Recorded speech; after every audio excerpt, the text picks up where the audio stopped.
Learning Amiga playing.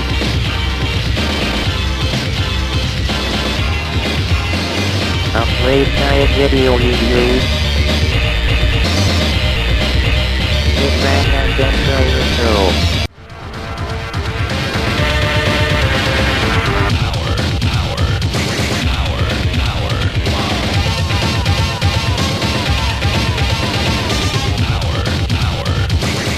Hi there, welcome to another Amiga Playguide and review. This time we'll be checking out somewhat of a cult classic. This is Sword of Sodan, developed by Discovery Software and published by them in 1989. You can see a great introduction and some title music as well.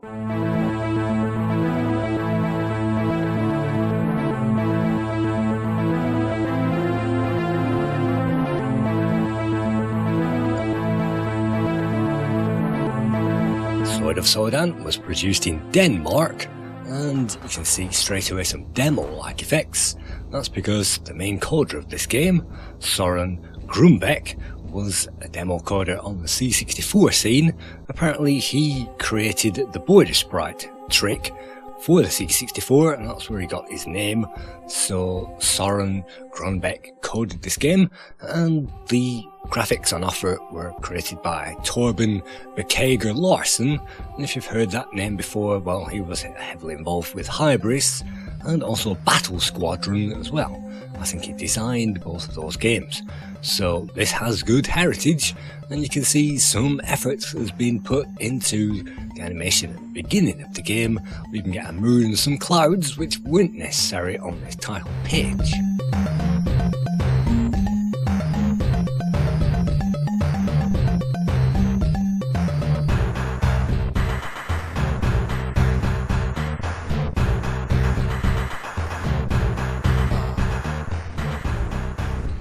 This introduction page, you can see various elements of the game, including the enemy damage you can see on screen, and you can also pick up a zapper and a shield as well, and potions. I think they restore our energy, which you shall see in the game.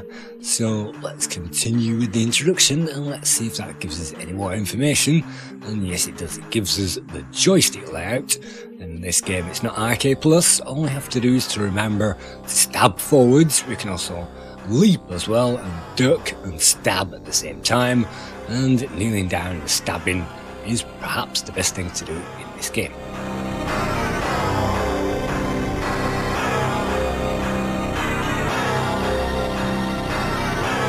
Let's press fire and let's investigate this game further. Select hero or heroine. And you can see that we have to pick a male or a female character by pulling left and right. For this one, well, it's the first time I've ever seen the game, so let's just choose the male character, and after that we'll get to see a map. So yes, this was requested by a fan a long time ago, and this is the first time I've seen it or played it. At the beginning of every level we'll get some information that we can read as well.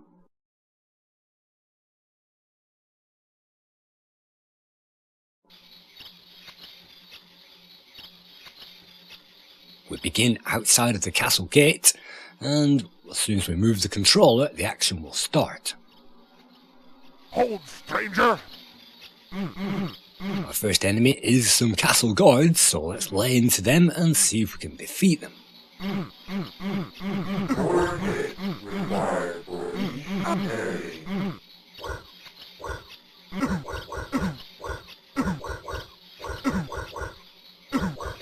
You can see as those guards take damage, we'll get a visual representation of that, and that's something that wasn't in Golden Axe and a lot of these beat-em-ups. So you can see a horde of enemies which are quite large on the screen, and our main hero is very large as well.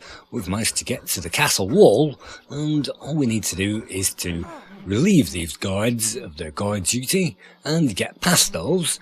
And you can see some blood effects in the game as well, and it's not very hard to time these attacks.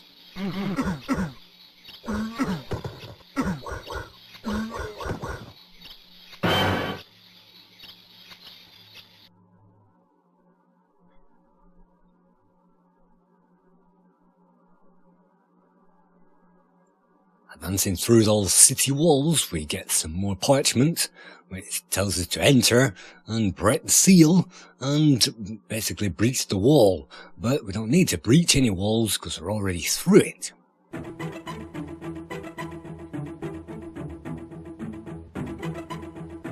On this level, as soon as we move, we'll get to see another trick of the game, which is foreground parallax scrolling.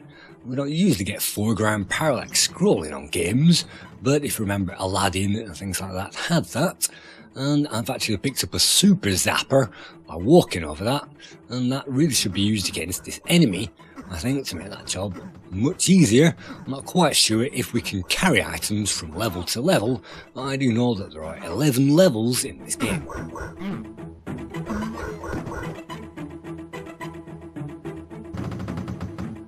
Luckily in this game we don't have to rush because there is no time limit, so we can take our time and avoid these traps no problem. Let's jump on into another part of that castle, and this is just the entrance way. We're moving through a village, it seems at the moment, the city streets. So held fast in Zora's evil thrall, I presume that's the evil enemy that we have to defeat, through men and giants, by the way, with sword and battle call in the fading light of day. Well, in other words, let's kill the enemies.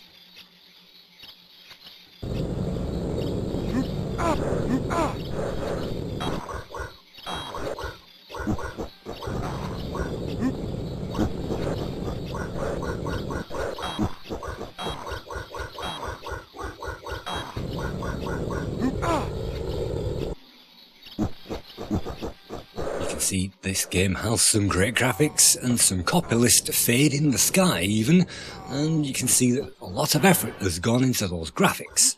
And the scrolling is smooth, but I am using an 040 at the moment. If you're playing this on a 000 processor, it might seem a little jerky than it is at the moment, and I used an 030 back in the day. Let's tackle this guy and let's use that shield to save us gain any damage at this point.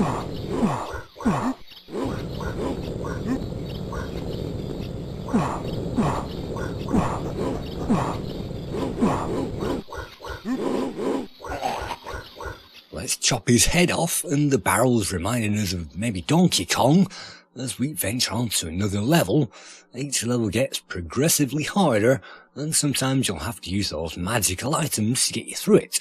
This is the forest, and of course it's a haunted forest, so you can see, well, these trees are twisted and gnarled and bent by the wizard's wicked hand, and creatures most foul are sent to kill us. So what we have to do, well, the shield is running out, but we've managed to find some punks with a punk haircut, so let's get rid of them and move on to some forest creatures.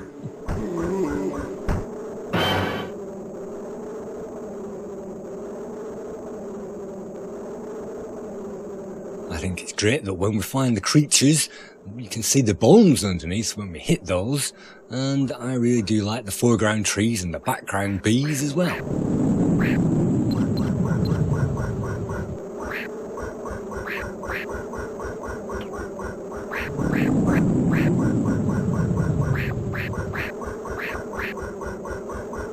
Sometimes you can just take your time and let the animal come to you, and in this case the animal wanders straight into us.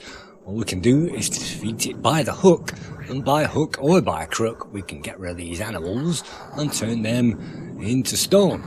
And that's a great thing to see, and I'm not quite sure if this potion's any good or not. And hit strength has been increased. That's fantastic. We're definitely going to need that. Look at the detail on those trees. And in this game, the game width is about 2 or 3 screens long, and you simply scroll around a predefined game screen. This is not a block map pattern like Turrican, and so this game has been coded definitely to take advantage of the Amiga's strengths. And so let's move into that graveyard, and from here you can hear lots of sound effects.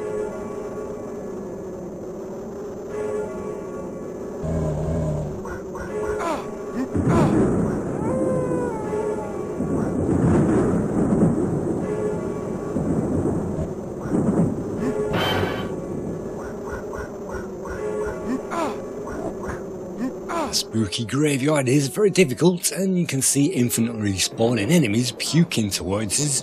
What we have to do is hack those away, and as soon as we find the energy shield a little bit later on, we can then use that, but we have to keep pushing the screen forwards, otherwise those enemies will respawn forever, as you can see.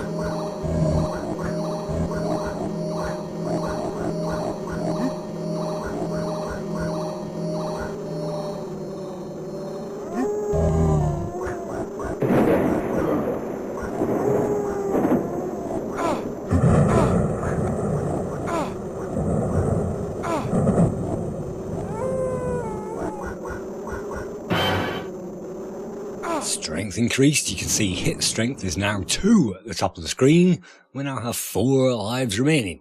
And again, I don't think that those pickups carry over from level to level. We can see a nice intro picture of Craggamore, and among the shadows cast by the vaulted towers, where the nameless horrors dwell, we are there to challenge Zora's powers and send him back to hell. And so I really do love those intros, but it's pretty difficult at this stage. Beware of traps.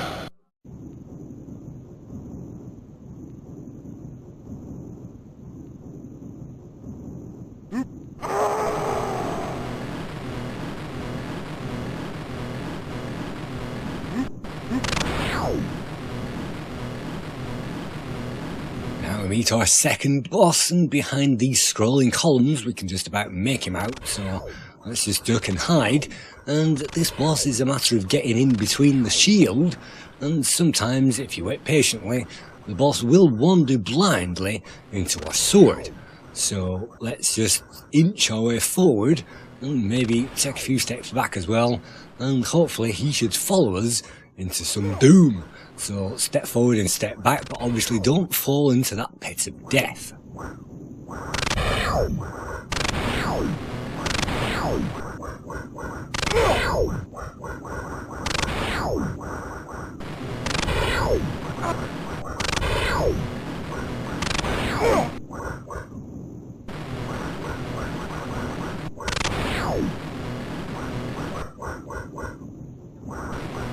Small criticism about the game is the enemies don't fall into pits of death, and they don't get caught on spikes either.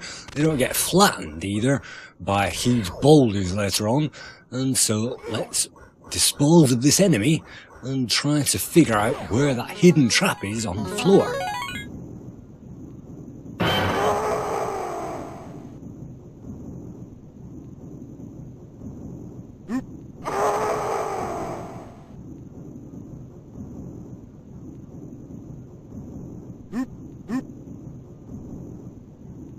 Now that trap's over with nothing else to fear, except for another hole, which then loses another life. I think we're still on 3 lives at the moment. Let's jump and hop our way through and get to the next section. And it's always a nice small section to get through, and this is the first time I've played it, so it's fairly easy at this point, fairly enjoyable. And of course the sound effects are great, but you don't get too much music. In fact, now that we're entering, it looks like descending the stairs into the tomb, we'll find stones and bones, and we will find a constant tone of doom in the background. And again, some effort has gone into the parallax scrolling that you can see on the roof and on the floor.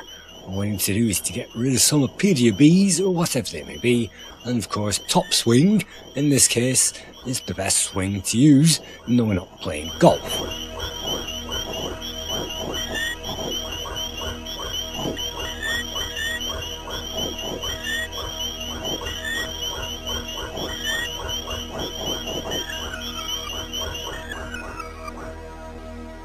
Then it's another boss, and that boss can, well, be very difficult. I have the super zapper on F1, but I forgot to use it, and for whatever reason, I think I just used it just in time there. It's disappeared. But you can see with the magic zapper that I picked up from that guy, it's picked up another one, so we can use the magic zapper and then pick up another one.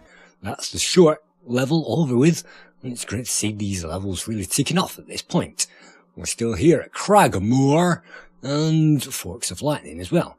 In a deep passage, it's dark, within our Mother Earth there comes a rising flood, and with her thundering cries of birth there flows, well, some water, not actually in this passage, but what we do get instead is some traps that we'll have to avoid.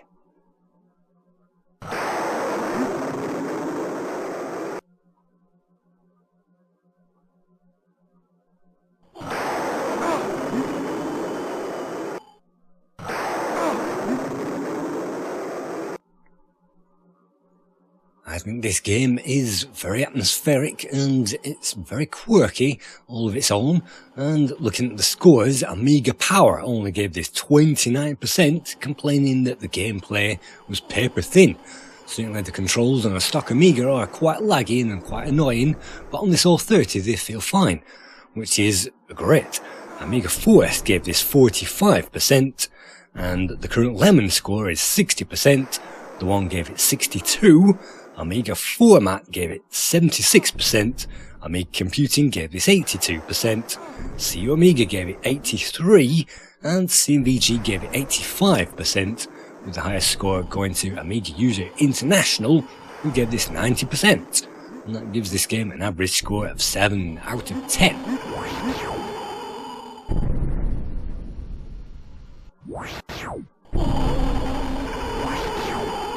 What you have to do is to avoid all spikes and do the spike dance, and without going into another song, we aren't going to do the spike dance for very long because we're dead, and with a nice satisfying blood effect.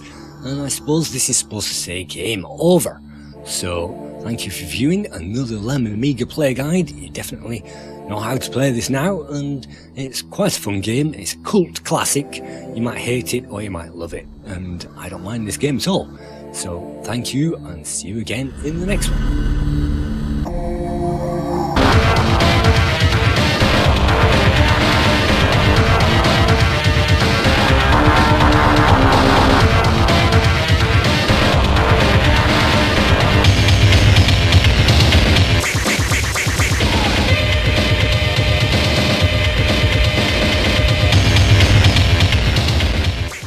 Just like this game, it's easy to rush ahead and make stupid mistakes in that game. Have you played Adam's Family? Yeah, I haven't got very far. I have played it. What do you think of it? Well, it just seems to be aimless. You're going around collecting stuff, there's no obvious way to go. You can go any path, do anything you want. You know, there's a few characters, and I think they appear in picture frames when you complete a particular stage, but every stage is so rock hard you can't progress. It's supposed to be like one of the greatest platformers on the Amiga, but I don't really get on with it. No. I think because they removed like all the background and stuff for that version, and there's not even any weapons. Right. You can't like get the sword or fire. It just really put me off it as a game. Right. Yeah, I'm not sure. Do you usually get weapons in it? Well, you can get like a sword. Right.